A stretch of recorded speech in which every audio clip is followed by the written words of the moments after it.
maanta halkaan joogno waa magaalada Garowe dowlad goboleedka Puntland. halkaan waxaan ku qabsanay golihii wasiirada oo horkacay ra'iisul wasaaraha Jamhuuriyadda Federaalka Soomaaliya Mudane Xasan Cali Khayre. shirkii golaha wasiirada shirkaasi waxa uu soo ahaa laba heer waxa uu ahaa annaga iyo golaha wasiirada Puntland maamulka dowlad goboleedka Puntland oo wadaag ah oo gudoominaya ra'iisul wasaaraha iyo madaxweynaha Puntland Mudane Cabdiweli Gaas. shir waxa uu runtii aad u ballaaran dhanka wasiirada ama golaha wasiirada dowladda federaalka waxaa laga mahad celiyay soo dhaweyntii diiranayd martigelintii habdhaqankii la sameeyay aad ayaa looga mahad celiyay madaxweynaha iyo maamulka iyo wasiirada iyo dadweynaha halkaan jooga intaba aad ayaa looga mahad celiyay. waxaa kaloo la bogaadiyay oo ra'iisul wasaaruhu uu bogaadiyay waxa uu asagu indhihiisa ku soo arkay iyo wafdiga la socday ee horkaca iyo isqaadashada horkaca wasaaraddu ay sameeyeen isqaadashada rabitaanka dowladnimada la rabo oo ka muuqdo dadka halkan ku nool oo runtii ay ka muuqato 20 sano oo deganaan ah iyo dowlad shaqeynaysa ama maamul shaqeynaya muddo 20 sano ah aad ayaa arrinka loogu bogaadiyay. waxaa xusid mudan in ra'iisul wasaaraha Soomaaliya uu berita bixi lahaa la baajiyay oo madaxweynuhu codsaday inuu joogo asaga wafdigiisaba si ay dhowr arrimood meel marto wasiiradu inay arkaan dhigooda inay baladka arkaan in martisoor gobeed loo sameeyo iyo habeen dambe xafladda dabaaldega 20 guurada inay ka qayb galaan. arrinkaasna waa laga aqbalay. intaas waxaa si dhinac socday dhibaato oo halkan ka jirtay oo ahaa maxaabiis Soomaaliyeed oo runtii muddo xirnaa loona baahnaa in la sii daayana waa laga wada hadlay. waxaan la isla meel dhigay ra'iisul wasaaruhu wuxuu amar ku bixiyay ama amar ku siiyay ra'iisul wasaare ku-xigeenka iyo wasiirka cadaaladda in maxaabiistaasi la marsiiyo loona maro wadadii maxaabiista hore ee dalka dibadiisa ku xirneed ee la soo deeyay hanaankaas in loo maro ayuu amarkaas u bixiyay. runtii kulan wuxuu ahaa taariikhiya qiimo badan oo altinimo xambaarsan qurux xambaarsan isla joogid xambaarsan saansaan dowlad Soomaaliyeed oo sal weyn oo sal adag xambaarsan. shirkaasi markii uu dhamaaday ka bacdi golaha wasiirada ee dowladda federaalka waxa ay isku yimaadeen shir kale. shirkaasna ay arrimihii ajandaha ku qornaa oo maanta haddii Muqdisho la joogo looga doodi lahaa ayaa looga dooday.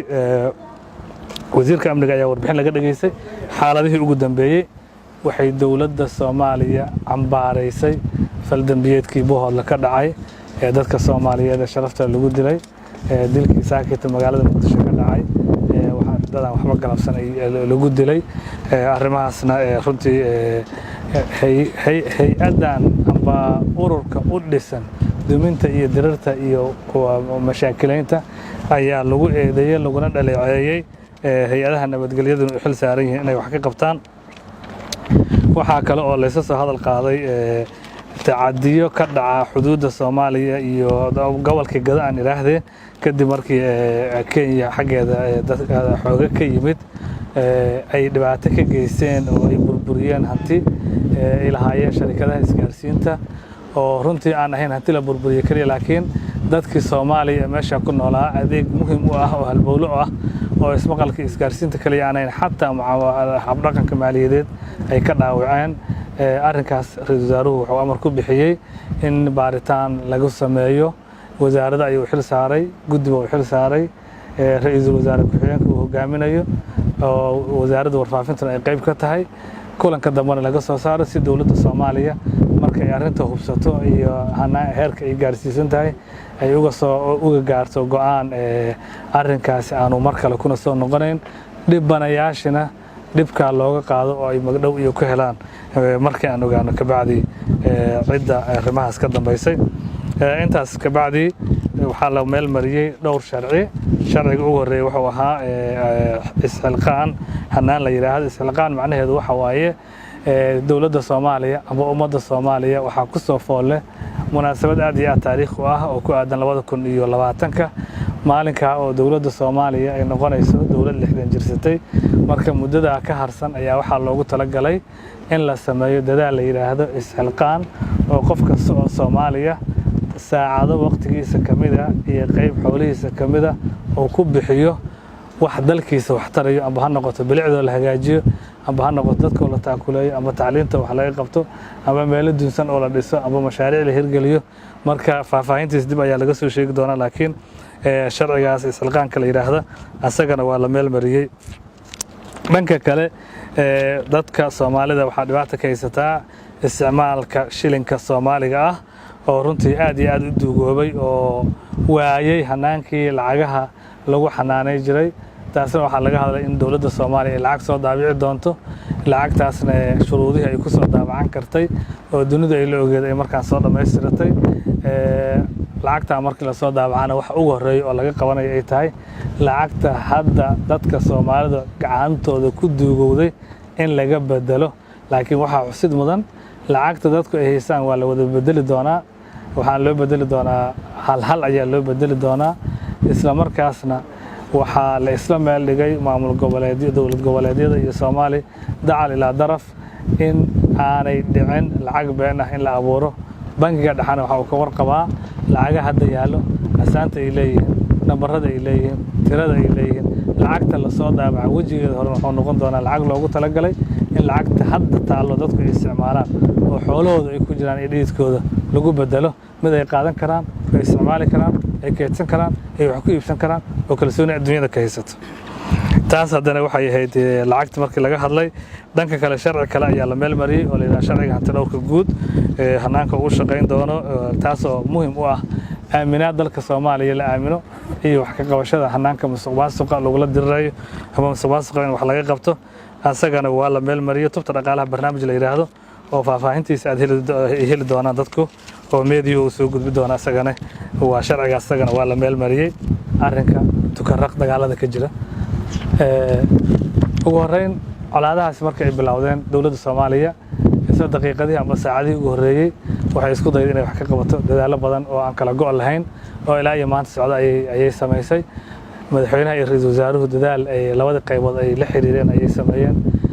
madaxweynuhu waxa uu la hadlay walaalkiis madaxweynaha Somaliland iyo walaalkiis madaxweynaha